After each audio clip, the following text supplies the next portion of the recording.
Make them want to follow you, the law of fickleness. Although styles of leadership change with the times, one constant remains: people are always ambivalent about those in power. They want to be led, but also to feel free. They want to be protected and enjoy prosperity without making sacrifices. They both worship the king and want to kill him. When you are the leader of a group, people are continually prepared to turn on you the moment you seem weak or experience a setback. Do not succumb to the prejudices of the times, imagining that what you need to do to gain their loyalty is to seem to be their equal or their friend. People will doubt your strength, become suspicious of your motives, and respond with hidden contempt. Authority is the delicate art of creating the appearance of power, legitimacy, and fairness, while getting people to identify with you as a leader who is in their service. If you want to lead, you must master this art from early on in your life. Once you have gained people's trust, they will stand by you as their leader, no matter the bad circumstances. The entitlement curse. On the morning of Saturday, January 14th, 1559, English people of all ages and classes began gathering in the streets of London. It was the day before the coronation of their new ruler, the 25-year-old Elizabeth Tudor, to be known as Queen Elizabeth I. By tradition, the new monarch always led a ceremonial procession through the city. For most, it would be the first time they had ever seen Elizabeth. Some in the crowd were anxious. England was in bad financial shape, the government heavily in debt, beggars were everywhere in the streets of large cities, and thieves roamed the countryside. Worst of all, the country had just been through a virtual civil war between Catholics and Protestants.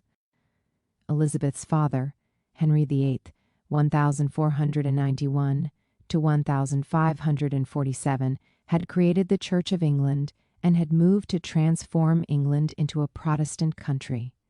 The daughter from Henry's first marriage became Queen Mary I in 1553, and she tried to return England to the Catholic fold, initiating a kind of English Inquisition and earning the nickname Bloody Mary. After Mary's death in late 1558, Elizabeth was next in line to succeed her, but was this the time for England to be ruled by a woman who was so young and inexperienced? Others were cautiously hopeful. Like the majority of the English, Elizabeth was a solid Protestant and would return the country to the Church of England. But optimistic or pessimistic, no one on either side really knew much about her. After Henry VIII had Elizabeth's mother and his second wife, Anne Boleyn, executed on trumped-up charges when Elizabeth was not yet 3, Elizabeth had been shunted from stepmother to stepmother, and her presence within the court had been minimal. The English people knew that her childhood had been difficult and that Queen Mary had detested her, even throwing Elizabeth into the Tower of London in 1554. She had wanted to have Elizabeth executed on charges of conspiring against the crown, but could not gather enough evidence. How had these experiences affected the young Elizabeth? Was she as impetuous as her father or as arrogant as her half-sister Mary? With so much at stake, they were beyond curious to know more about her. For the English, the procession was a day for celebration and merriment, and Elizabeth did not disappoint on that score. It was quite a spectacle.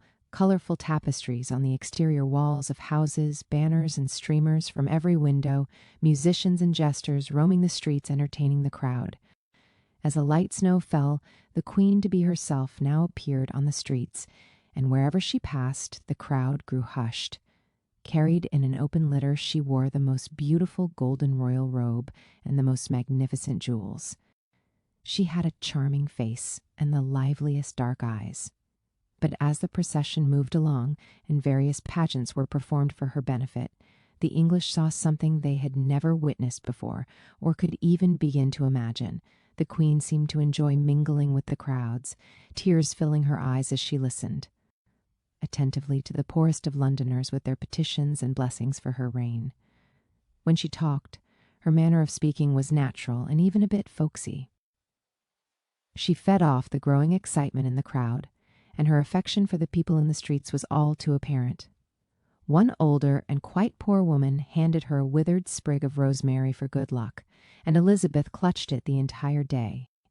One witness wrote of Elizabeth, "If ever any person had either the gift or the style to win the hearts of people, it was this queen. all her faculties were in motion, and every motion seemed a well-guided action.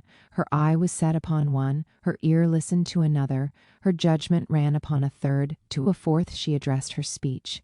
Her spirit seemed to be everywhere, and yet so entire in herself as it seemed to be nowhere else. Some she pitied, some she commended, some she thanked, at others she pleasantly and wittily jested, and distributing her smiles, looks, and graces, that thereupon the people again redoubled the testimony of their joys, and afterwards, raising everything to the highest strain, filled the ears of all men with immoderate extolling of their prince. That night the city of London was abuzz with stories of the day. In taverns and homes, people commented on Elizabeth's strange and electrifying presence. Kings and queens would often appear before the public, but they were surrounded with such pomp and eager to maintain their distance. They expected the people to obey and worship them. But Elizabeth seemed eager to win the people's love, and it had charmed everyone who had seen her that day. As word spread of this throughout the country, affection for their new queen began to swell among the English, and they entertained some hope for the new reign. Before her coronation, Elizabeth had made it known to Sir William Cecil that she would choose him as her most trusted minister.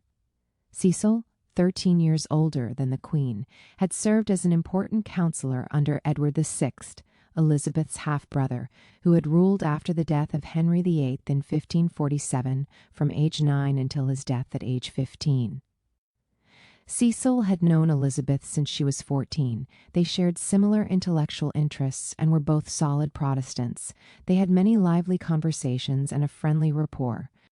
For his part, Cecil understood her well. She was extremely intelligent, was very well read, and spoke many languages fluently. They would often play chess, and he was impressed with her patient style and how she often laid elaborate traps for his pieces. He knew that Elizabeth had been schooled in hardship. She had lost not only her mother when she was so young, but also her most beloved stepmother, Catherine Howard, when she was 8. Catherine was Henry's 5th wife and a cousin of Anne Boleyn.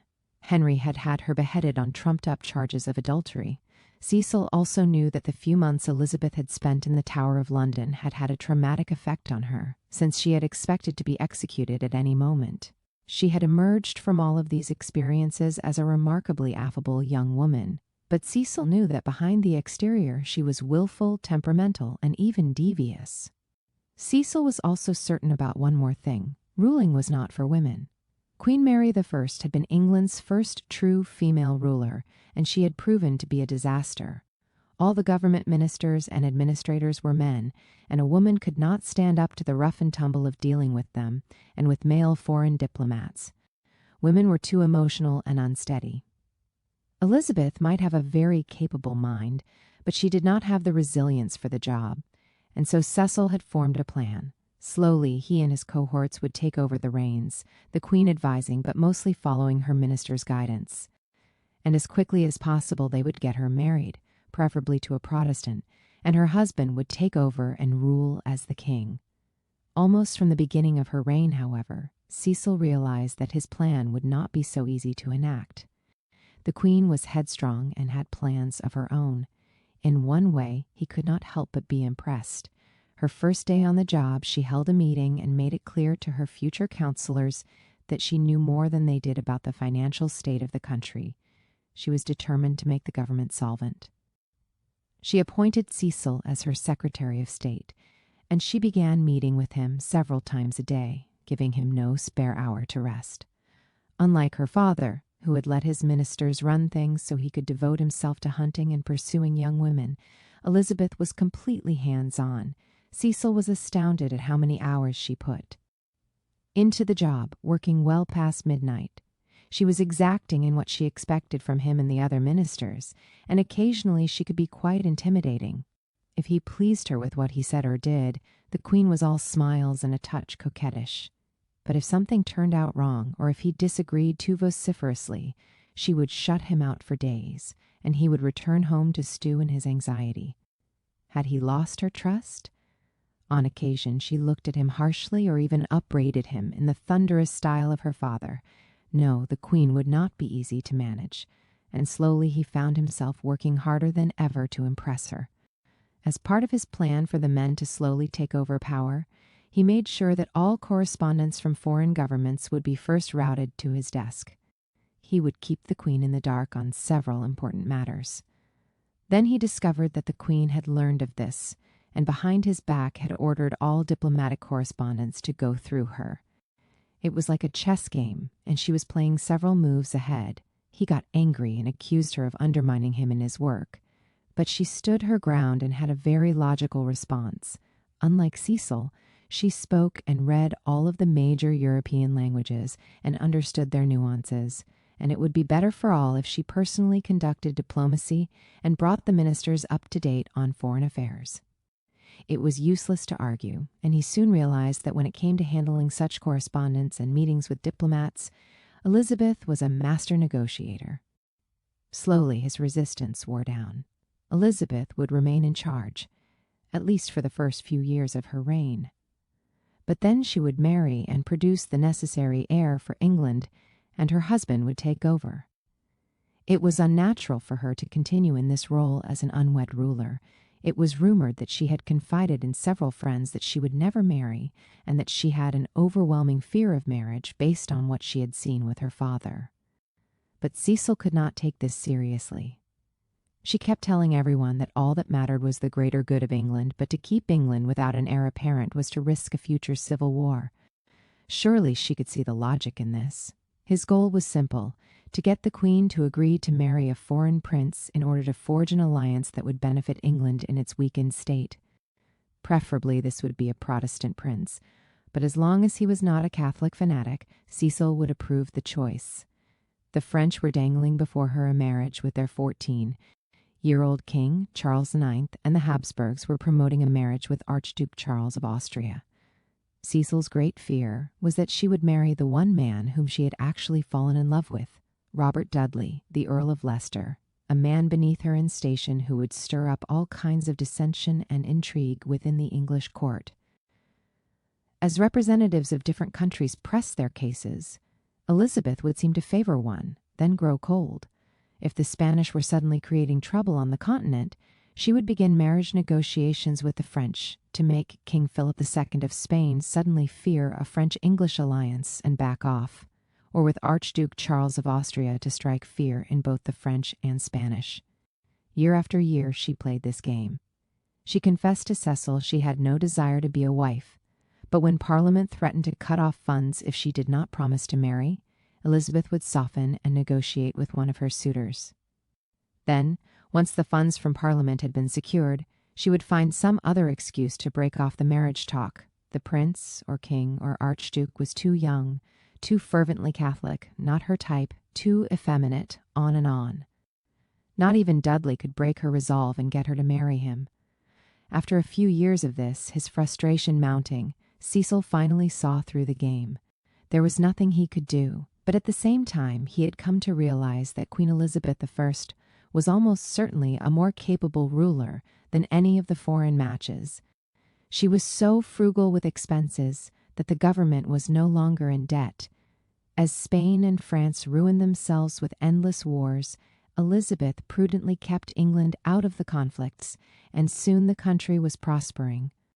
Although she was Protestant, she treated the English Catholics well, and the bitter feelings from the religious wars a decade before were now mostly gone. There was never so wise a woman born as Queen Elizabeth, he would later write, and so he eventually dropped the marriage issue, and the country itself slowly became used to the idea of the Virgin Queen married to her subjects. Over the years, however, one issue would continue to eat away at the people's affection for the Queen, and even made Cecil begin to doubt her competence: the fate of Mary, Queen of Scots, cousin to Elizabeth. Mary was a staunch Catholic, while Scotland had become largely Protestant. Mary was next in line to be Queen of England, and many Catholics asserted that Mary was in fact the rightful queen. The Scots themselves came to despise Mary for her religious sentiments, for her adulterous affairs, and for her apparent implication in the murder of her husband, Lord Darnley. In 1567, she was forced to abdicate the Scottish throne in favor of her infant son, James VI. The following year, she escaped imprisonment in Scotland and fled to England, putting herself in the hands of her cousin. Elizabeth had every reason to despise Mary and return her to Scotland. She was the polar opposite of Elizabeth, selfish, flighty, and immoral. She was a fervent Catholic, and around her she would attract all those in England and abroad who wanted to depose Elizabeth and put a Catholic on the throne. She could not be trusted. But to the dismay of Cecil, her counselors, and the English people, Elizabeth allowed Mary to stay in the country under a mild form of house arrest. Politically, this seemed to make no sense. It infuriated the Scots and threatened relations between the two countries. As Mary began to secretly conspire against Elizabeth, and calls arose from all sides to have her executed for treason, inexplicably Elizabeth refused to take what appeared to be the rational step. Was it simply a case of one tutor protecting another? Did she fear the precedent of executing a queen and what it might mean for her own fate? In any event, it made her look weak and selfish, as if what mattered were protecting a fellow queen. Then, in 1586, Mary became involved with the most audacious plot to have Elizabeth murdered, upon which Mary would have become Queen of England. She had secret backing from the Pope and the Spanish, and there was now incontrovertible proof of her involvement in the plot. This outraged the public, who could well imagine the bloody civil war that would have ensued if the plot had gone forward. This time the pressure on Elizabeth was too great. No matter if Mary had been a queen, she had to be executed. But yet again Elizabeth hesitated. A trial convicted Mary, but Elizabeth could not bring herself to sign the death warrant. To Cecil and those in the court who saw her daily, the queen had never appeared so distraught. Finally, in February of the next year, she caved to the pressure and signed the death warrant. Mary was beheaded the next day. The country erupted in celebration. Cecil and his fellow ministers breathed a sigh of relief. There would be no more conspiracies against Elizabeth, which would make the lack of an heir easier to bear. Despite her apparent mishandling of the situation, the English people quickly forgave her. She had proven that she could put the welfare of the country over personal considerations, and her reluctance only made the final decision seem all the more heroic. King Philip II of Spain had known Elizabeth for many years, having been married to her half-sister, Queen Mary I. When Mary had imprisoned Elizabeth in the Tower of London, Philip had managed to soften her stance and get Elizabeth released. He found the young Elizabeth quite charming, and he admired her intelligence, but over the years he began to dread and despise her. She was the main obstacle to his goal of re-establishing the dominance of Catholicism, and he would have to humble her. In his mind, she was not the legitimate Queen of England. He began sneaking Jesuit priests into England to spread the Catholic faith and secretly foment rebellion. He built up his navy and stealthily prepared for what was known as the Enterprise of England, a massive invasion that would overwhelm the island and restore it to Catholicism. The execution of Mary, Queen of Scots, was the final straw. It was time for the invasion. Philip felt supremely confident in the success of the enterprise. Over the years, he had taken the measure of his great rival.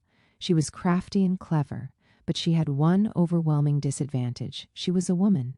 As such, she was unsuited to lead a war. In fact, she seemed to be afraid of armed conflict, always negotiating and finding ways to avoid it. She had never paid much attention to her military. The English navy was relatively small, its ships not nearly as large and powerful as the great Spanish galleons. England's army was quite pitiful compared with Spain's, and Philip had the gold from the New World to help finance the effort. He planned for the invasion to take place in the summer of 1587, but that year Sir Francis Drake raided the Spanish coast and destroyed many of its ships in the harbor of Cadiz, while seizing great treasures of gold. Philip postponed the invasion to the following year, the costs slowly mounting for maintaining his army and building more galleons. Philip had overseen every detail of the invasion. He would launch an invincible armada of some 130 ships, manned by over 30,000 men. They would easily destroy the English navy, link up with a large Spanish force in the Netherlands, cross the Channel, and sweep their way to London, where they would capture the Queen and put her on trial for the execution of Mary, Queen of Scots. He would then put his own daughter on the throne of England. Finally, the Armada was launched in May of 1588, and by July the Spanish fleet was maneuvering around the southwestern coast of England. The Spanish galleons had perfected a certain form of warfare. They were so large they would maneuver close to the enemy's ships, grapple, and board them with a virtual army. But they had never done battle with the much smaller and faster English ships with their long-range cannons, and in waters much rougher than the Mediterranean. They did not do well. On July 27th, the Armada anchored at Calais, just a few miles from where the Spanish army awaited them. In the middle of the night, the English sent 5 unmanned fire ships, loaded with flaming wood and pitch, toward the anchored galleons. With the high winds that evening, the fire spread quickly from ship to ship. The Spanish galleons tried to regroup farther out to sea, but their formation was loose and scattered, and the fast English ships fired at them like ducks in the water. As the winds changed again, the Spanish were forced to retreat northward into the stormiest parts of the North Sea. Trying to round England and retreat to Spain, they lost most of their ships, and over 20,000 Spanish soldiers died. The English had lost no ships and had only around 100 casualties. It was one of the most lopsided victories in military history. For Philip, it was the most humiliating moment in his life. He retired into his palace, where he holed himself up for months contemplating the disaster. The Armada had left Spain utterly bankrupt, and in the years to come, England would prosper while Spain became the second-rate power.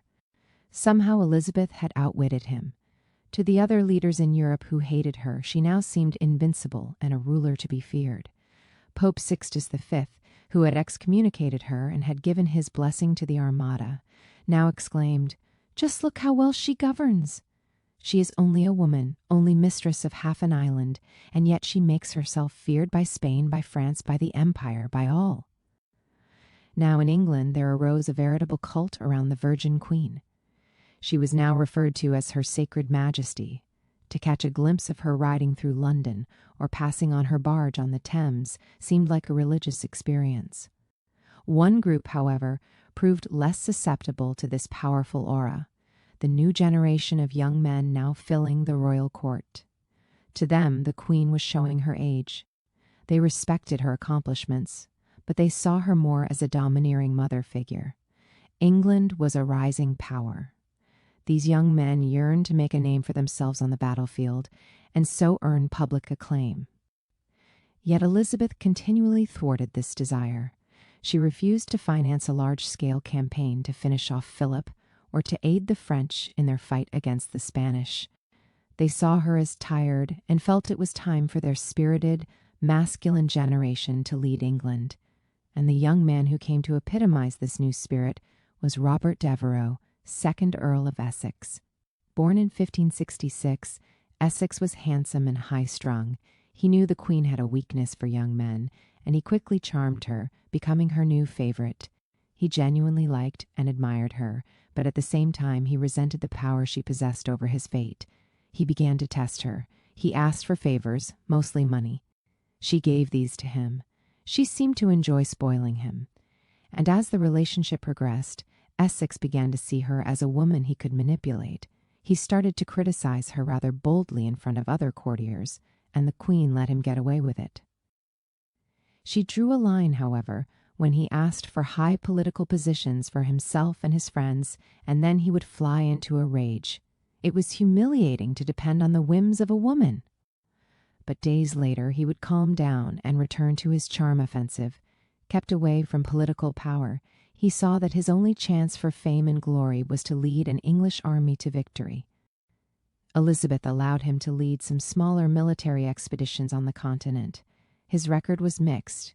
He was brave, but not very good at strategy. Then, in 1596, he persuaded her to let him lead a Drake-like raid on the Spanish coast. This time his boldness paid off, and the campaign was a success. To the English people, now somewhat drunk on their new status as a European power, Essex represented their new swagger, and he became their darling. Essex wanted more of this and kept asking the Queen for another chance in battle. He attributed her reluctance to the many enemies he had made in the court, men who envied him. In 1598, news reached the court that a band of Irish rebels under Hugh O'Neill, 2nd Earl of Tyrone, was moving through English-controlled territory in Ireland and wreaking havoc. Now Essex offered his services to lead a force to crush Tyrone. He pleaded and persisted, and Elizabeth finally relented. Feeling confident of his powers over the Queen, he requested for the campaign the largest army yet assembled by the English. Elizabeth granted his wish. For the first time, he felt truly appreciated by her. She did have a strange ability to make him want to please her. He expressed his gratitude and promised to finish the job quickly. Ireland would be the means for him to rise to the top. Once he was there, however, the troubles mounted. It was the winter of 1599. The weather was awful and the terrain hopelessly boggy. He could not advance his enormous force. The Irish were elusive and masters at guerrilla warfare. While the English remained hobbled in their camps, thousands of soldiers died from disease, and just as many began to desert. Essex could only imagine his many enemies at court talking behind his back. He felt certain the Queen and several ministers were somehow plotting his downfall. He had to test her again. He asked for reinforcements. The Queen agreed, but she ordered him to finally find and fight Tyrone. Suddenly the pressure was too much, and he blamed the Queen and her envious courtiers for trying to rush him. He felt humiliated by the position he was in, and by the end of the summer he had decided upon a plan that would put an end once and for all to his misery. He would secretly negotiate a truce with Tyrone, then return to England and march on London with his troops. He would force the Queen to get rid of his enemies within the court and secure his position as her lead counselor. He would be forceful but respectful of her position. Seeing him in person and with his troops, the Queen would certainly relent. After a swift march through England, he suddenly showed up one morning in her bedchamber, his uniform caked in mud. The Queen, caught by surprise and not knowing if he had come to arrest her and launch a coup, retained her composure. She offered him her hand to kiss and told him they would talk of Ireland later that day. Her calmness discomfited him. It was not what he had expected. She possessed a strange kind of power over him. Somehow the tables had been turned, and now he agreed to postpone their talk to the afternoon. Within hours, he found himself taken by her soldiers and placed under house arrest. Counting on his influence over the Queen and how often she had forgiven him, he wrote her letter after letter, apologizing for his actions. She did not respond. This had never happened before, and it frightened him. Finally, in August of 1600, she freed him. Grateful for this and plotting his comeback, he asked just one favor: to restore to him the monopoly he had possessed over the sale of sweet wines in England. He was hopelessly in debt, and this was his principal source of income. Much to his chagrin, she refused to honor his request. She was playing some game, trying to teach him a lesson or tame him, but that would never happen. She had pushed him too far. He retired to his house in London and gathered around him all of the disgruntled noblemen in England. Together he would lead them on a march to the Queen's residence and take over the country. He predicted that thousands of Englishmen who still adored him would rally to his cause and swell the ranks of his troops. In early February 1601, he finally put his plan into action. To his utter dismay, Londoners stayed in their houses and ignored him. Sensing the foolhardiness of the venture, his fellow soldiers quickly deserted. Virtually alone, he retreated to his house. He knew this was the end for him, but at least he would remain defiant. That afternoon, soldiers came to arrest Essex. Elizabeth arranged for a quick trial, and Essex was found guilty of treason. This time, Elizabeth did not hesitate to sign the death warrant. During his trial, Essex maintained the most insolent air. He would go to his death denying his guilt and refusing to ask forgiveness. The night before he was to be beheaded, the Queen sent her own chaplain to prepare him for the end. Confronted with this representative of Elizabeth who relayed her last words to him, Essex broke down.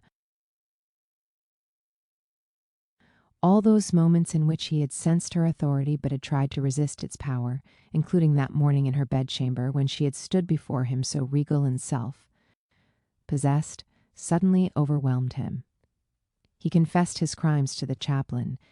In his mind, he mixed the image of his imminent judgment before God with the majesty of the Queen, and he felt the full weight of his betrayal.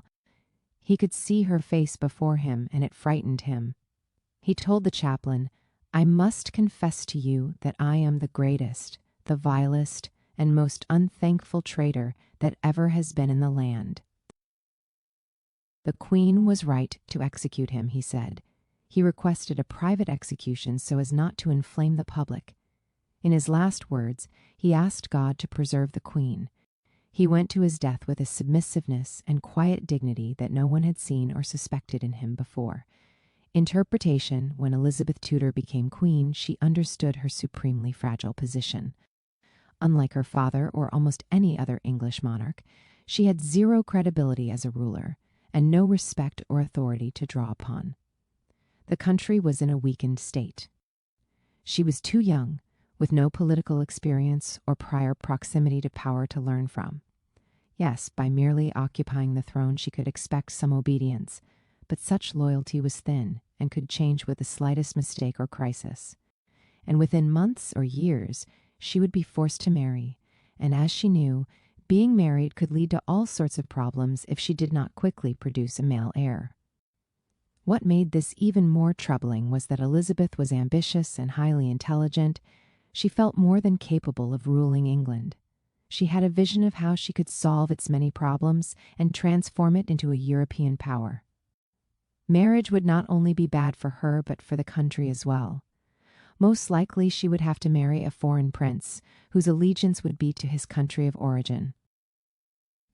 He would use England as a pawn in the continent's power games and drain its resources even further.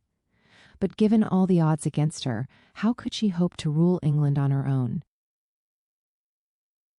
She decided the only way forward was to turn her weak position into an advantage, forging her own type of credibility and authority, one that in the end would give her powers far greater than any previous king.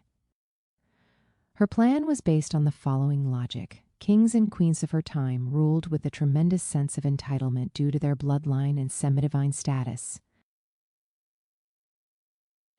They expected complete obedience and loyalty. They did not have to do anything to earn this. It came with the position. But this sense of entitlement had its consequences. Their subjects would pay homage, but the emotional connection to such rulers was in most cases not very deep. The English people could feel the distance separating themselves from the monarch and how little their rulers really considered them. This feeling of entitlement also blunted their political effectiveness.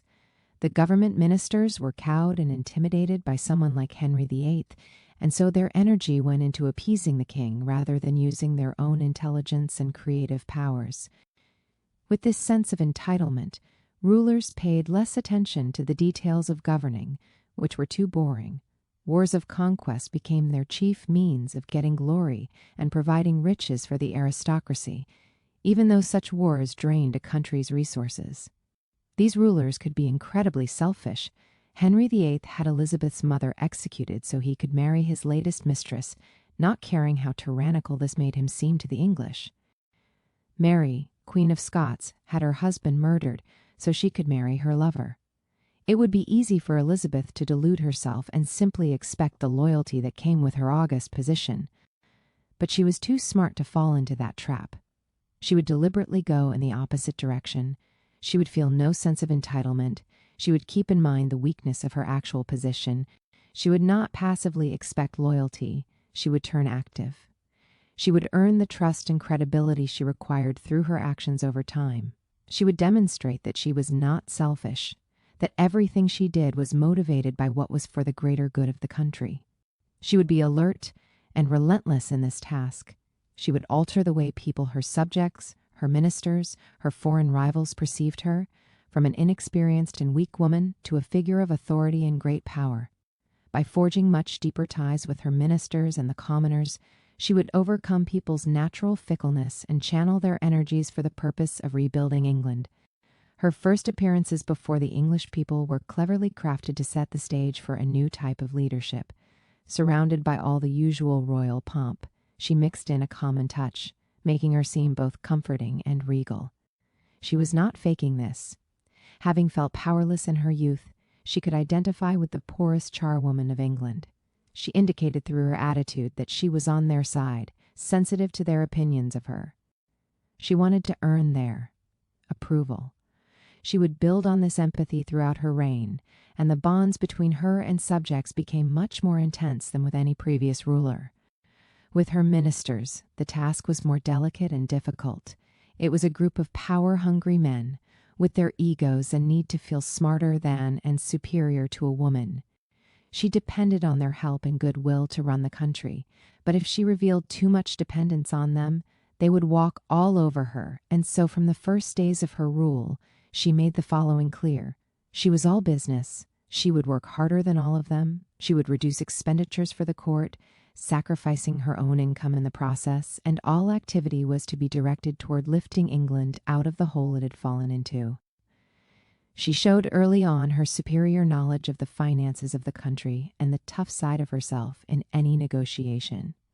Upon occasion, she would flash her anger if a minister seemed to be furthering a personal agenda, and such outbursts could be quite intimidating. Mostly, though, she was warm and empathetic, attuned to the various moods of these men. Soon they wanted to please her and win her approval. To not work hard or smart enough could mean isolation and some coldness, and unconsciously they wanted to avoid this. They respected the fact that she lived up to her own high standards. In this way, she slowly placed these ministers into the same position that she had found herself in, needing to gain her trust and respect through their actions.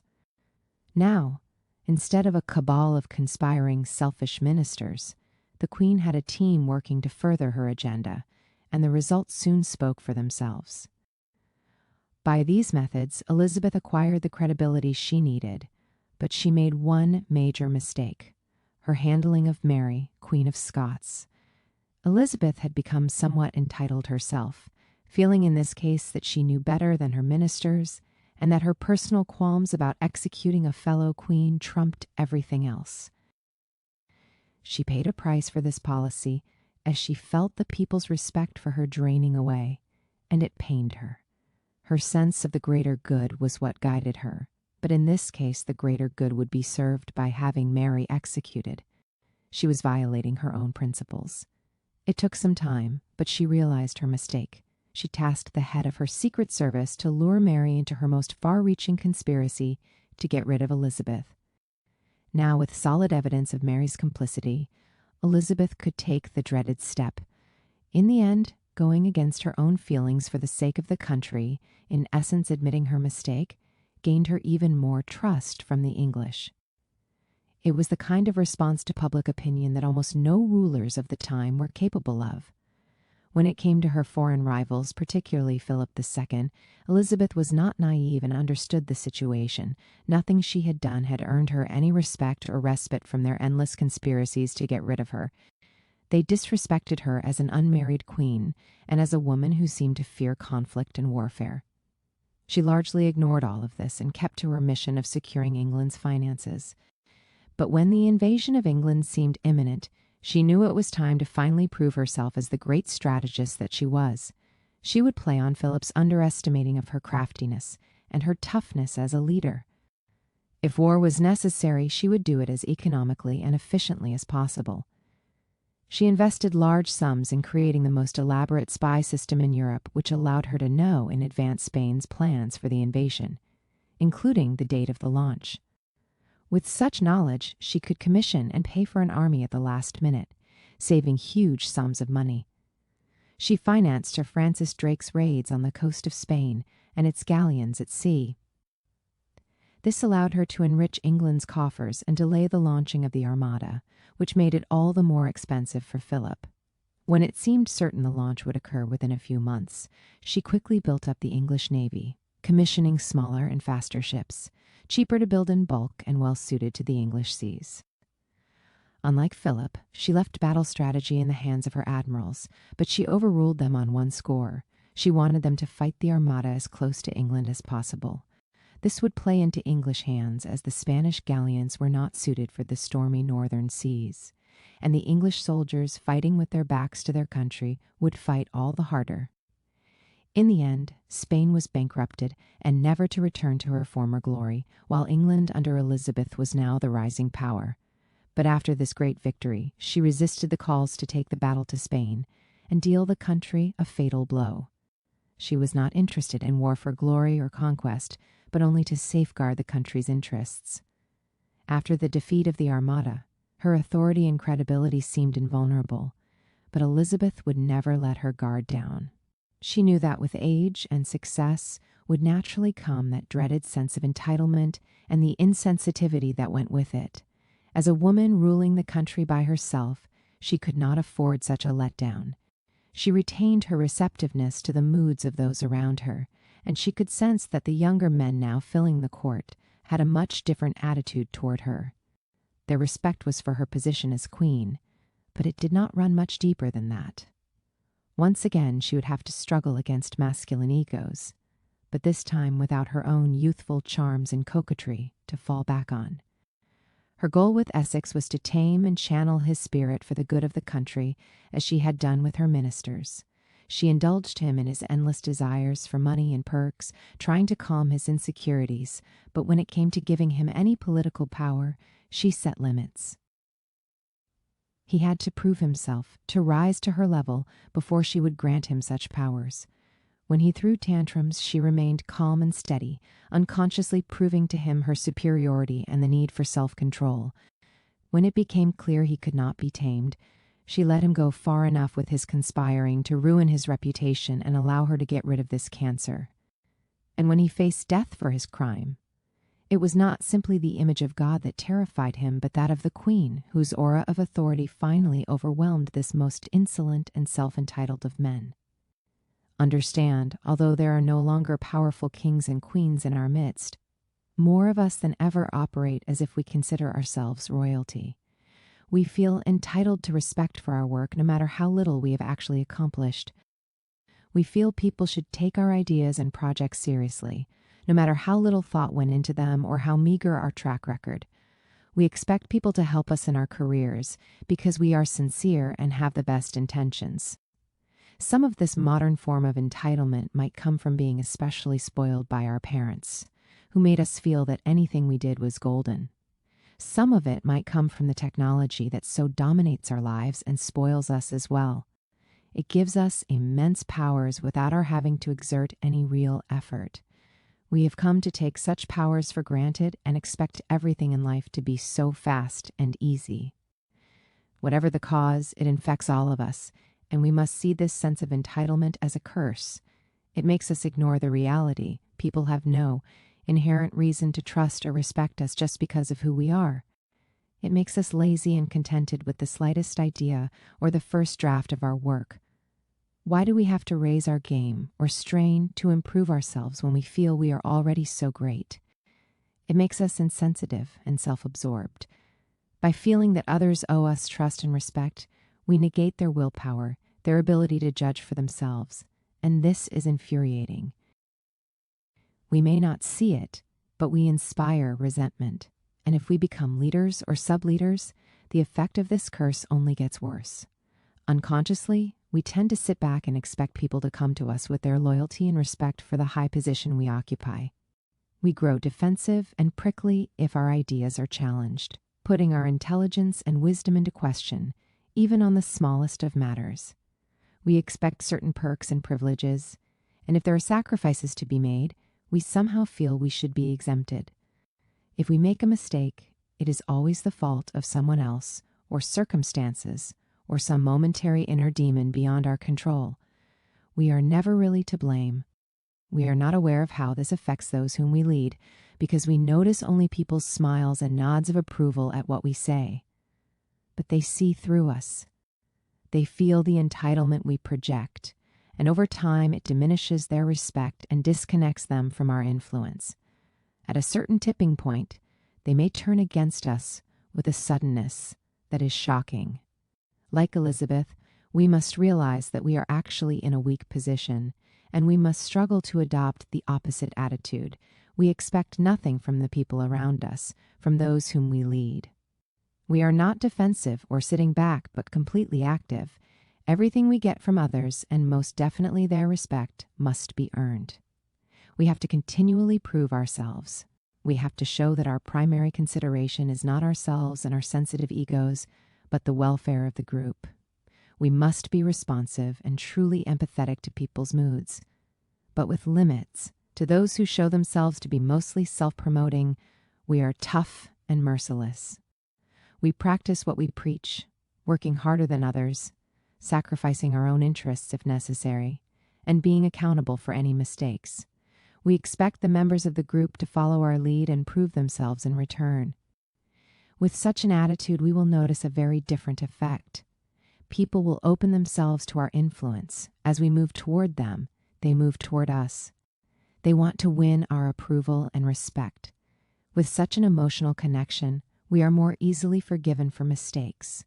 The group energy is not squandered on endless infighting and the clashing of egos, but is directed toward reaching goals and accomplishing great things. And in achieving such results, we can forge an aura of authority and power that only grows with time. What we say and do seems to carry extra weight, and our reputation precedes us. That is the road to the obedience of compulsion. But there is a shorter way to a nobler goal, the obedience of the will. When the interests of mankind are at stake, they will obey with joy the man whom they believe to be wiser than themselves. You may prove this on all sides. You may see how the sick man will beg the doctor to tell him what he ought to do, how a whole ship's company will listen to the pilot. Xenophon, Keys to Human Nature. We humans like to believe that the emotions we experience are simple and pure. We love certain people and hate others. We respect and admire this individual and have nothing but disdain for another. The truth is that this is almost never the case. It is a fundamental fact of human nature that our emotions are almost always ambivalent, rarely pure and simple. We can feel love and hostility at the same time, or admiration and envy. This ambivalence began in our childhood and set the pattern for the rest of our lives. If our parents were relatively attentive and loving, we remember our childhood fondly, as a golden period.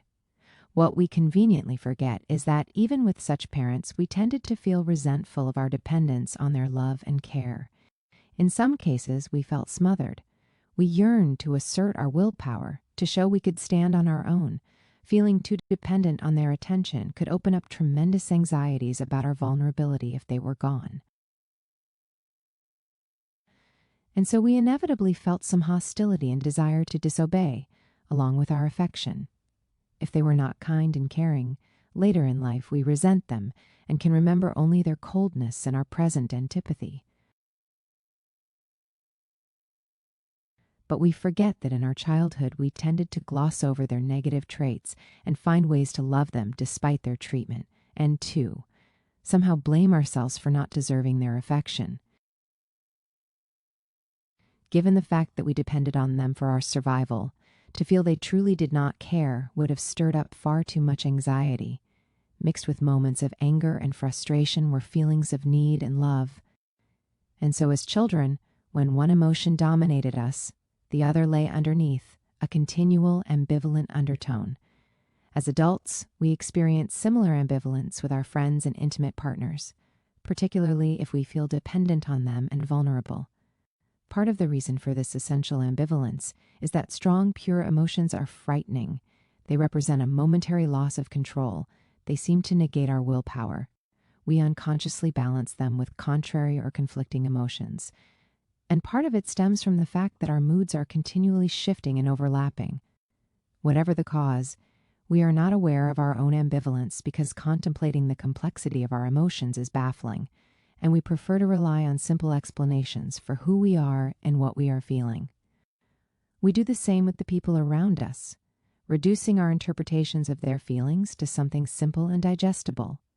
It would take effort and much honesty on our part to catch our own underlying ambivalence in action. Nowhere is this fundamental aspect of human nature more evident than in our relationship toward leaders, whom we unconsciously associate with parental figures. This ambivalence toward leaders operates in the following way. On the one hand, we intuitively recognize the need for leaders. In any group, people have their narrow agendas and competing interests. The members feel insecure about their own position and work to secure it. Without leaders who stand above these competing interests and who see the larger picture, the group would be in trouble. Hard decisions would never be made. No one would be guiding the ship. Therefore, we crave leadership and unconsciously feel disoriented, even hysterical, without someone fulfilling this role. On the other hand, we also tend to fear and even despise those who are above us. We fear that those in power will be tempted to use the privileges of their position to accumulate more power and enrich themselves, a common enough occurrence. We are also willful creatures. We don't feel comfortable with the inferiority and dependence that comes with serving under a leader. We want to exercise our own will and feel our autonomy. We secretly envy the recognition and privileges that leaders possess. This essential ambivalence tips toward the negative when leaders show signs of abuse, insensitivity, or incompetence. No matter how powerful the leaders, no matter how much we might admire them, below the surface sits this ambivalence, and it makes people's loyalties notoriously fickle and volatile. Those in power will tend to notice only the smiles of their employees and the applause they receive at meetings, and they will mistake such support for reality. They do not realize that people almost always show such deference to those above them because their personal fate is in the hands of such leaders, and they cannot afford to show their true feelings. And so leaders are rarely aware of the underlying ambivalence that is there even when things are going well. If leaders make some mistakes, or if their power seems shaky, suddenly they will see the mistrust and loss of respect that had been invisibly building up, as the members of the group or the public turn on them with an intensity that is surprising and shocking. Look at the news to see how quickly leaders in any field can lose support and respect, and how quickly they are judged by their latest success or failure. We might be tempted to believe that such fickleness is more of a modern phenomenon, a product of the fiercely democratic times we live in. After all, our ancestors were much more obedient than we moderns, or so we think. But this was hardly the case. Far back in time, among indigenous cultures and early civilizations, once revered chiefs and kings were routinely put to death if they showed signs of aging or weakness, or if they lost a battle, or if a sudden drought occurred, meaning the gods no longer blessed them, or if they were seen as favoring their own clan at the expense of the group. These executions were moments of great celebration, a time to release all of the pent-up hostility toward leaders. See The Golden Bough by James Frazer for innumerable examples of this.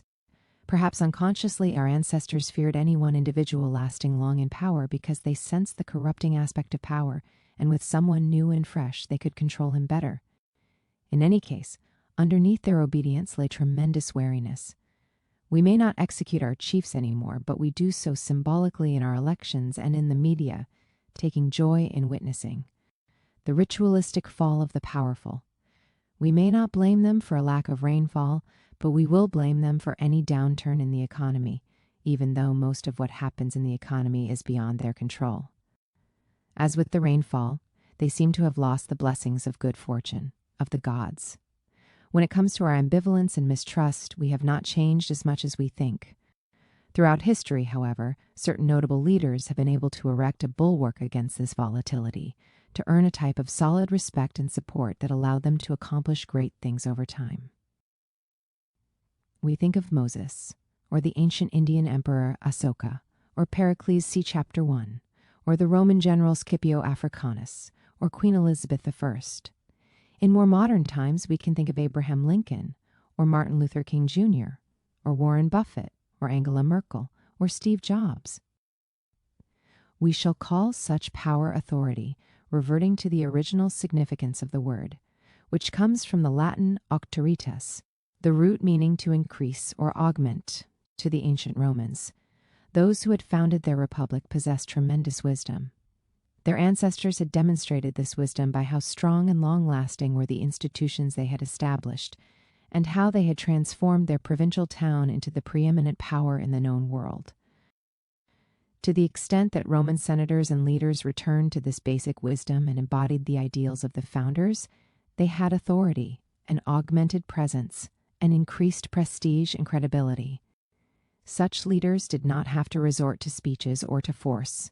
Roman citizens willingly followed their lead and accepted their ideas or advice. Their every word and deed seemed to carry extra weight. This gave them greater leeway in making hard decisions. They were not judged merely by their latest success. The Romans were notoriously fractious and mistrustful of those in power. Their politics could easily descend into civil war, which in fact happened on several occasions. Having leaders who exuded authority was a way to control this combativeness, to get things done, to maintain a degree of unity. And it required that such leaders embody the highest of ideals, ones that transcended the pettiness of daily political life. This Roman model, which represents an adherence to a higher purpose, remains the essential ingredient for all true forms of authority. And this is how we must operate if we wish to establish such authority in the world today. First and foremost, we must understand the fundamental task of any leader, to provide a far-reaching vision, to see the global picture, to work for the greater good of the group and maintain its unity. That is what people crave in their leaders. We have to avoid ever seeming petty, self-serving, or indecisive. Showing signs of that will stir up the ambivalence. Focusing on the future and the larger picture should consume much of our thinking. Based on this vision, we must set practical goals and guide the group toward them. We need to become masters of this visionary process through practice and experience. Attaining such mastery will give us tremendous confidence in ourselves, as opposed to the fake confidence of those who are merely grandiose. And when we exude this confidence, people will be drawn to us and want to follow our lead. At the same time, however, we must see leadership as a dynamic relationship we have with those being led. We have to understand that our slightest gesture has an unconscious effect on individuals, and so we must pay great attention to our attitude, to the tone that we set. We need to attune ourselves to the shifting moods of the members of the group. We must never assume we have their support. Our empathy must be visceral. We can feel when members are losing respect for us. As part of the dynamic, we need to realize that when we show our respect and trust toward those below us, such feelings will flow back to us. The members will open up to our influence. We must try as much as possible to engage people's willpower, to make them identify with the group's mission, to want to actively participate in realizing our higher purpose. This empathy, however, must never mean becoming needlessly soft and pliant to the group's will. That will only signal weakness. When it comes to our primary task, that of providing a vision for the group and leading it toward the appropriate goals, we must be stern and immovable. Yes, we can listen to the ideas of others and incorporate the good ones, but we must keep in mind that we have a greater command of the overall details and global picture. We must not succumb to political pressures to seem fairer and so dilute our vision. This vision of ours is beyond politics. It represents truth and reality. We have to be resilient and tough when it comes to realizing it, and merciless with those who try to sabotage this vision or work against the greater good. Toughness and empathy are not incompatible, as Queen Elizabeth I demonstrated. When leaders fail to establish these twin pillars of authority, vision, and empathy, what often happens is the following. Those in the group feel the disconnect and distance between them and leadership. They know that deep down they are viewed as replaceable pawns. They sense the overall lack of direction and the constant tactical reactions to events. And so, in subtle ways, they begin to feel resentful and to lose respect. They listen less attentively to what such leaders say. They spend more hours in the day thinking of their own interests and future. They join or form factions. They work at half or three-quarter speed. If such leaders, sensing all of this, become more forceful and demanding, the members become more passive-aggressive. If the leaders become pliant and plead for more support, the members feel even less respect, as if the group were now leading the leader. In this way, the members create endless forms of friction for leaders, who might now feel like they have to drag the group up a hill. This friction, caused by their own inattentiveness, is why so many leaders get so little done and are so mediocre. On the other hand, if we intuitively or consciously follow the path of establishing authority, as described above, we have a much different effect on the group dynamic.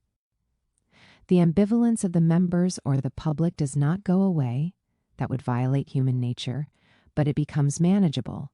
People will still waver and have moments of doubt or envy, but they will more quickly forgive us for any mistakes and move past their suspicions. We have established enough trust for that to happen. Besides, the members have come to dread what could occur if we no longer were the leaders. The disunity, the lack of clarity, the bad decisions. Their need for us is too strong. Now we are no longer dealing with the invisible friction from the group, but the opposite.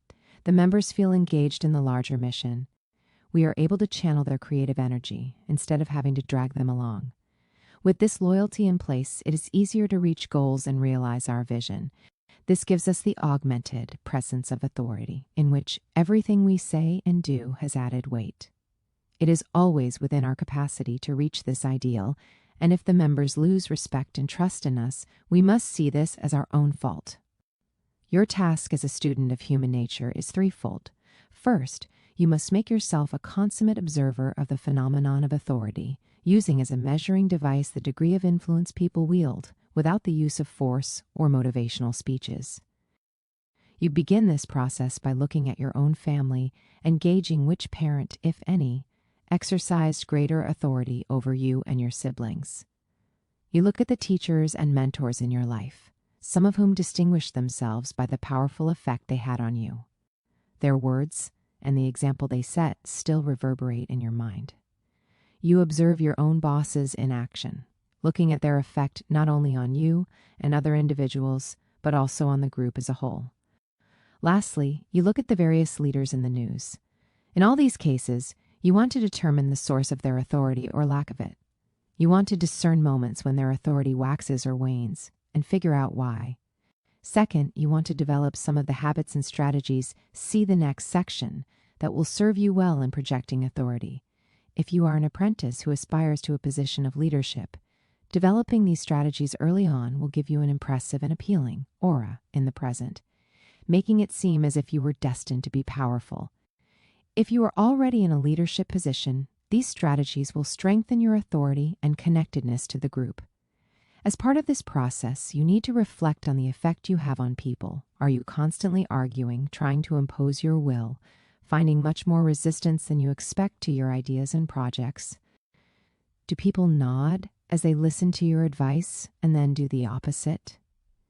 If you are just starting out, sometimes this cannot be helped. People generally don't respect the ideas of those lower down in the hierarchy. The same ideas promulgated by a boss would have a different effect. But sometimes it could stem from your own actions, as you violate many of the principles described above. Do not take people's smiles and expressions of assent for reality. Notice their tension as they do so. Pay particular attention to their actions. Take any grumbling as a reflection on your authority. In general, you want to heighten your sensitivity to others, looking in particular at those moments when you can feel people's disrespect, or your authority on the wane. But keep in mind that there are always bad apples within any group, people who will grumble and not be won over by you no matter what you do. They live to be passive-aggressive and undermine anyone in a leadership position. Don't bother with empathy. Nothing will work on them. The art is to recognize them as quickly as possible and either fire or marginalize them. Having a group that is tight and committed will also make it much easier to control such malevolent types. Third and most important, you must not fall for the counterproductive prejudices of the times we live in which the very concept of authority is often misunderstood and despised.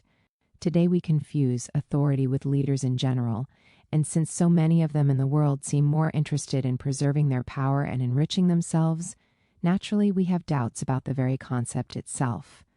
We also live in fiercely democratic times. Why should we ever have to follow a person of authority and assume such an inferior role? We might ask ourselves. People in power should simply get the job done. Authority is a relic of kings and queens. We've progressed far beyond that. This disdain for authority and leadership has filtered its way throughout our culture.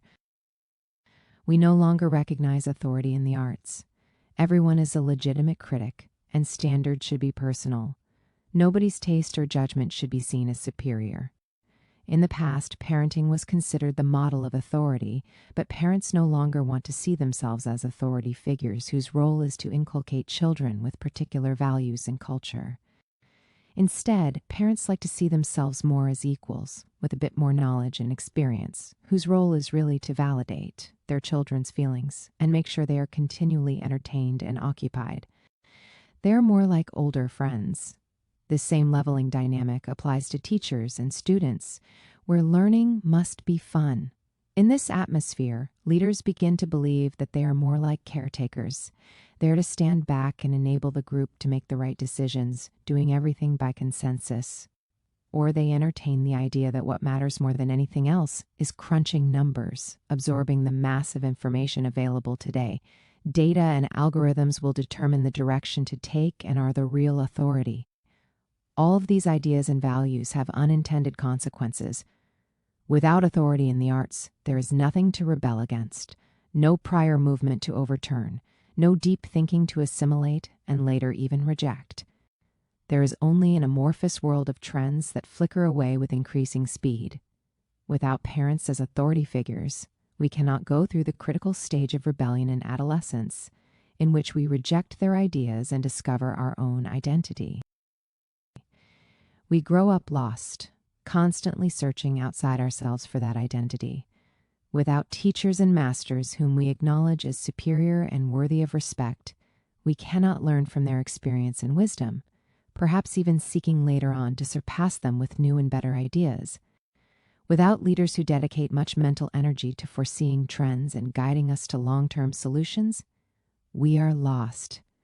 And as this situation becomes the norm, because we humans have always needed some form of authority as a guide, we tend to fall for certain fake forms of authority that proliferate in times of chaos and uncertainty. This could be the strongman, who gives the illusion of leadership and direction but has no real vision of where to go, just ideas and actions that serve his ego and enhance his sense of control.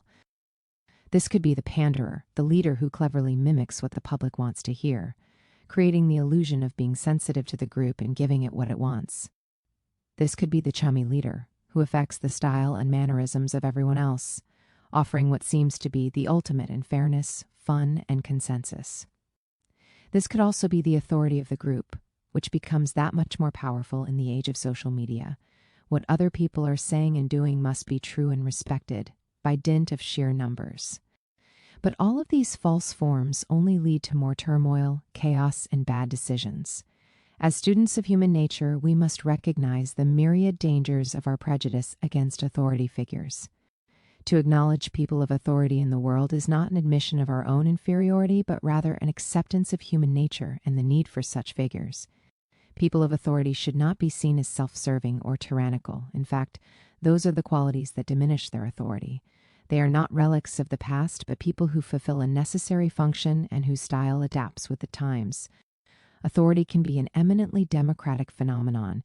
We must realize that much of what is behind progressive ideas of consensus, the minimal leader and the parent as friend, is actually a great fear of responsibility, of the tough choices that must be made, of standing out and taking the heat. We must move in the opposite direction, embracing the risks and dangers that come with leadership and authority.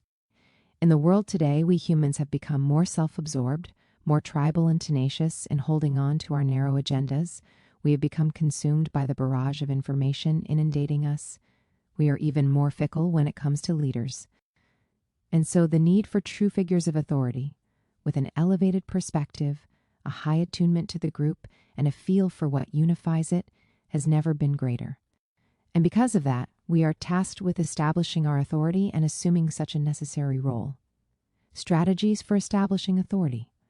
Remember that the essence of authority is that people willingly follow your lead. They choose to adhere to your words and advice. They want your wisdom. Certainly, at times, you may have to use force, rewards and punishments, and inspiring speeches. It is only a matter of degree. The less your need of such devices, the greater your authority. And so you must think of continually striving to engage people's willpower and overcome their natural resistances and ambivalence. That is what the following strategies are designed to do. Put them all into practice. Find your authority style, authenticity. The authority you establish must emerge naturally from your character, from the particular strengths you possess. Think of certain archetypes of authority. One of them suits you best. A notable archetype is the deliverer, such as Moses or Martin Luther King Jr., an individual determined to deliver people from evil. Deliverers have an acute dislike of any kind of injustice, particularly those that affect the group they identify with. They have so much conviction, and most often such a way with words, that people are drawn to them. Another archetype would be the founder. These are the ones who establish a new order in politics or business. They generally have a keen sense of trends and a great aversion to the status quo. They are unconventional and independent-minded. Their greatest joy is to tinker and invent something new. Many people naturally rally to the side of founders because they represent some form of progress. Related to this archetype would be the visionary artist, such as Pablo Picasso, or the jazz artist John Coltrane, or the film director David Lynch. These artists learn the conventions in their field and then turn them upside down. They crave some new style and they create it. With their skill, they always find an audience and followers. Other archetypes could include the truth seeker, people who have no tolerance for lies and politicking, the quiet pragmatist. They want nothing more than to fix things that are broken and have infinite patience. The healer, they have a knack for finding what will fulfill and unify people. The teacher, they have a way of getting people to initiate action and learn from their mistakes. You must identify with one of these archetypes or any others that are noticeable in culture. By bringing out a style that is natural to you, you give the impression that it is something beyond you, as if your sense of justice or nose for trends came from your DNA or were a gift from the gods. You cannot help but fight for your cause or create a new order. Without this naturalness, it might seem that your attempt at authority is too opportunistic and manipulative, that your support for some cause or trend is a mere ploy for power. The earlier you recognize this style, the better. You will have more time to hone it, to adapt it to changes in yourself and in the culture, to bring out new facets to impress and fascinate people. And having left signs of this style from the beginning of your career, it will seem all the more like a higher power that you cannot help but follow. Focus outwardly, the attitude. We humans are self-absorbed by nature and spend most of our time focusing inwardly on our emotions, on our wounds, on our fantasies. You want to develop the habit of reversing this as much as possible. You do this in 3 ways. First, you hone your listening skills, absorbing yourself in the words and nonverbal cues of others. You train yourself to read between the lines of what people are saying. You attune yourself to their moods and their needs and sense what they are missing. You do not take people's smiles and approving looks for reality, but rather sense the underlying tension or fascination. Second, you dedicate yourself to earning people's respect. You do not feel entitled to it. Your focus is not on your feelings and what people owe you because of your position and greatness and inward turn. You earn their respect by respecting their individual needs and by proving that you are working for the greater good. Third, you consider being a leader a tremendous responsibility, the welfare of the group hanging on your every decision. What drives you is not getting attention, but bringing about the best results possible for the most people. You absorb yourself in the work, not your ego. You feel a deep and visceral connection to the group, seeing your fate and theirs as deeply intertwined. If you exude this attitude, people will feel it, and it will open them up to your influence. They will be drawn to you by the simple fact that it is rare to encounter a person so sensitive to people's moods and focused so supremely on results. This will make you stand out from the crowd, and in the end, you will gain far more attention this way than by signaling your desperate need to be popular and liked. Cultivate the third eye, the vision. In 401 BC, 10,000 Greek mercenary soldiers, fighting on behalf of the Persian prince Darius in his attempt to take over the empire from the king, his brother, suddenly found themselves on the losing side of the battle and now trapped deep in the heart of Persia. When the victorious Persians tricked the leaders of the mercenaries into coming to a meeting to discuss their fate and then executed them all, it became clear to the surviving soldiers that they would be either executed as well or sold into slavery by the next day. That night they wandered through their camp, bemoaning their fate. Among them was the writer Xenophon, who had gone along with the soldiers as a kind of roving reporter. Xenophon had studied philosophy as a student of Socrates. He believed in the supremacy of rational thinking, of seeing the entire picture, the general idea behind the fleeting appearances of daily life. He had practiced such thinking skills over several years. That night he had a vision of how the Greeks could escape their trap and return home. He saw them moving swiftly and stealthily through Persia, sacrificing everything for speed. He saw them leaving right away, using the element of surprise to gain some distance. He thought ahead, of the terrain, the route to take, the many enemies they would face, how they could help and use citizens who revolted against the Persians.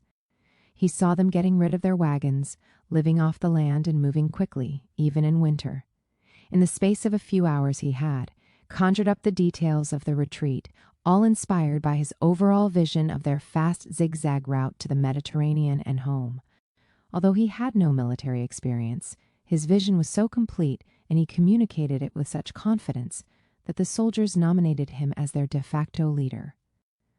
It took several years and involved many ensuing challenges, each time Xenophon applying his global vision to determine a strategy.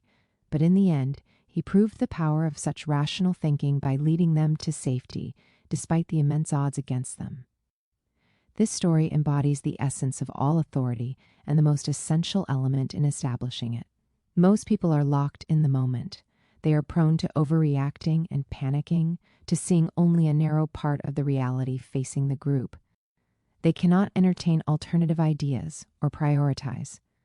Those who maintain their presence of mind and elevate their perspective above the moment tap into the visionary powers of the human mind and cultivate that third eye for unseen forces and trends.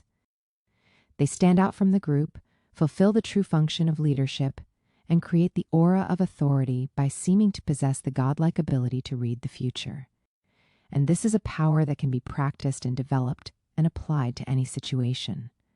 As early in life as possible, you train yourself to disconnect from the emotions roiling the group. You force yourself to raise your vision, to imagine the larger picture. You strain to see events in themselves, uncolored by people's partisan opinions.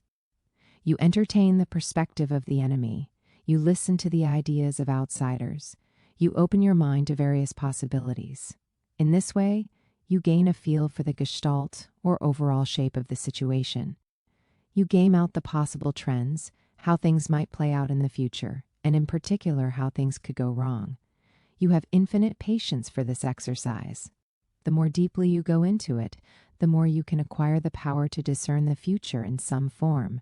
Those who faced Napoleon Bonaparte on the battlefield often had the impression he read their minds and knew of their plans, but he had merely thought forward more thoroughly than the other side.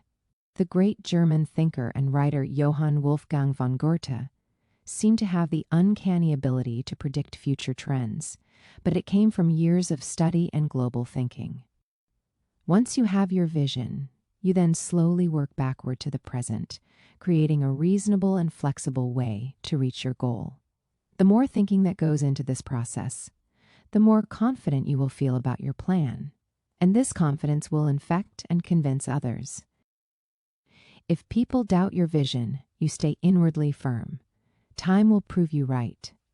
If you fall short of your goals, take this as a sign you have not gone far enough with your thinking. Lead from the front, the tone. As the leader, you must be seen working as hard as or even harder than everyone else. You set the highest standards for yourself. You are consistent and accountable. If there are sacrifices that need to be made, you are the first to make them for the good of the group. This sets the proper tone. The members will feel compelled to raise themselves up to your level and gain your approval, much like Elizabeth's ministers. They will internalize your values and subtly imitate you. You will not have to yell and lecture them to make them work harder. They will want to. It is important that you set this tone from the beginning. First impressions are critical. If you try later on to show you want to lead from the front, it will look forced and lack credibility. Equally important is to show some initial toughness If people get the impression early on that they can maneuver you, they will do so mercilessly. You set limits that are fair. If members don't rise to the high levels you uphold, you punish them. Your tone in speaking or writing is peremptory and bold. People always respect strength in the leader, as long as it does not stir up fears of the abuse of power. If such toughness is not natural to you, develop it, or you will not last very long in the position. You will always have plenty of time to reveal that softer, kinder side that is really you, but if you start soft, you signal that you are a pushover. Begin this early on in your career by developing the highest possible standards for your own work. See the next section for more on this, and by training yourself to be constantly aware of how your manner and tone affect people in the subtlest of ways. Stir conflicting emotions, the aura. Most people are too predictable. To mix well in social situations, they assume a persona that is consistent, jovial, pleasing, bold, sensitive. They try to hide other qualities that they are afraid to show. As the leader, you want to be more mysterious, to establish a presence that fascinates people.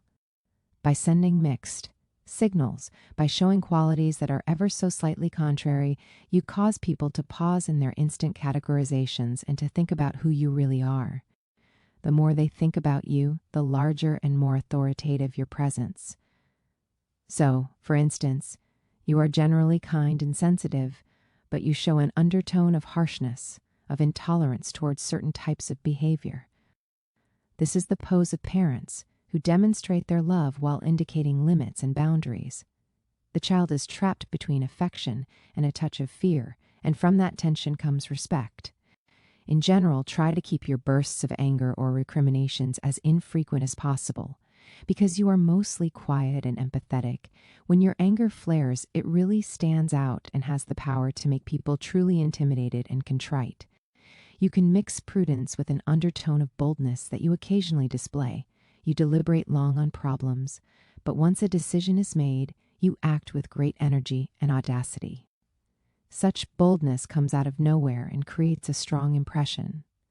Or you can blend the spiritual with an undertone of earthy pragmatism. Those were the paradoxical qualities of Martin Luther King Jr. that fascinated people. Or you can be folksy and regal, like Queen Elizabeth I. Or you can blend the masculine and the feminine. See Chapter 12 for more on this. Related to this, you must learn to balance presence and absence. If you are too present and familiar, always available and visible, you seem too banal. You give people no room to idealize you. But if you are too aloof, people cannot identify with you. In general, it is best to lean slightly more in the direction of absence, so that when you do appear before the group, you generate excitement and drama. If done right, in those moments when you are not available, people will be thinking of you. Today, people have lost this art. They are far too present and familiar, their every move displayed on social media. That might make you relatable, but it also makes you seem just like everyone else, and it is impossible to project authority with such an ordinary presence. Keep in mind that talking too much is a type of overpresence that grates and reveals weakness.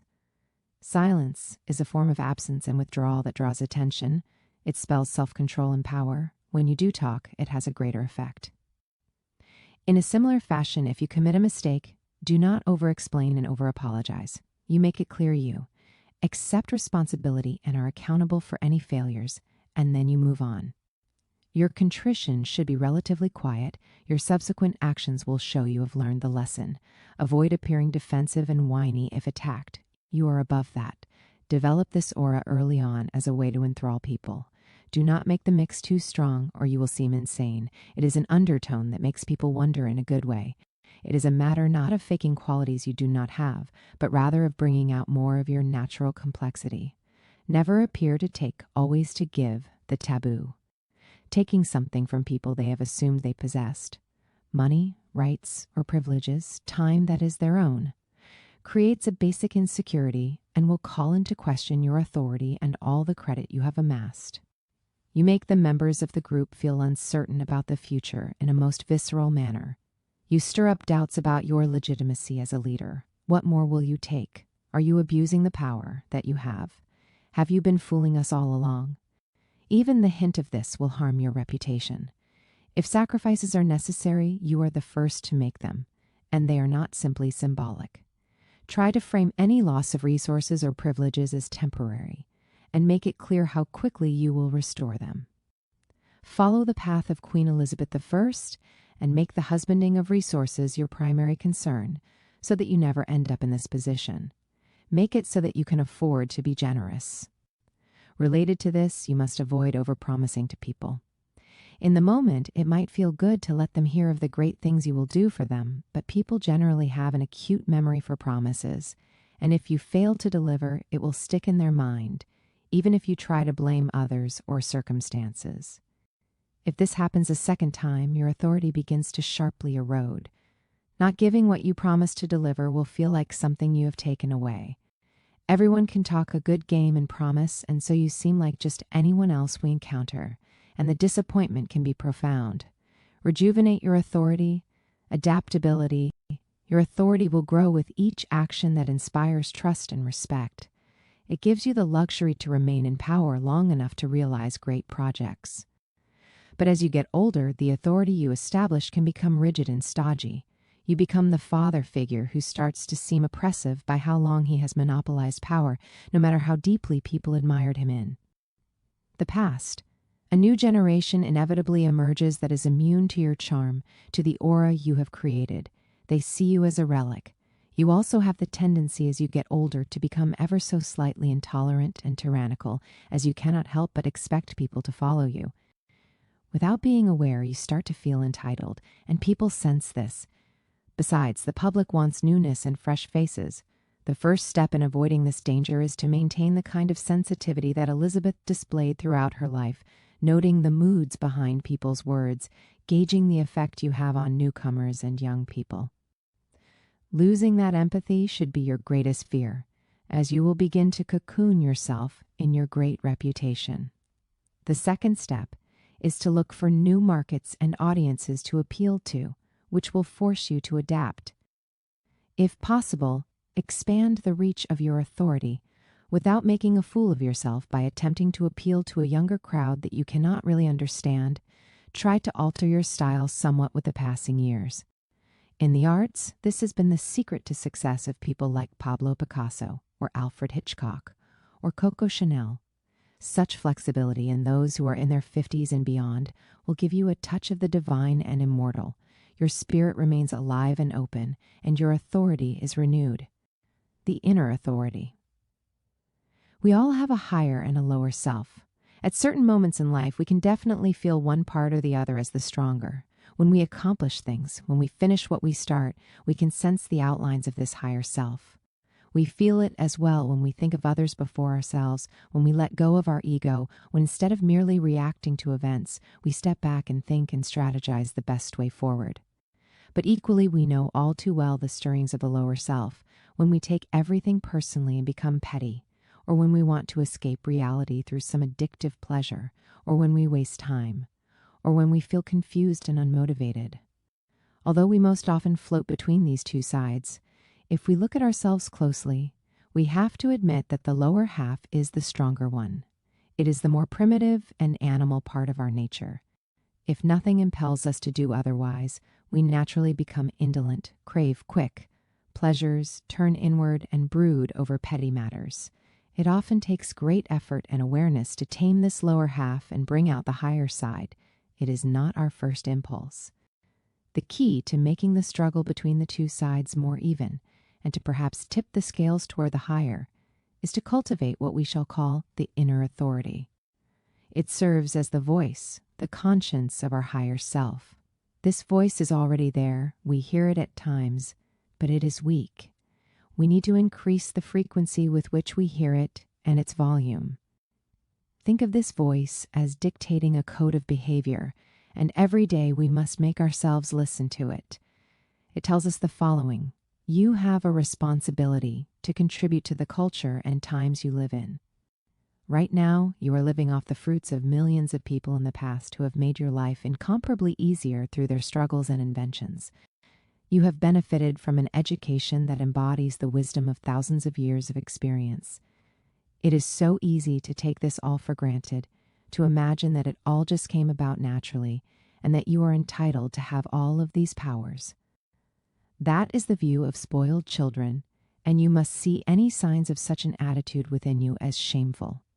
This world needs constant improvement and renewal. You are here not merely to gratify your impulses and consume what others have made, but to make and contribute as well, to serve a higher purpose. To serve this higher purpose, you must cultivate what is unique about you. Stop listening so much to the words and opinions of others, telling you who you are and what you should like and dislike.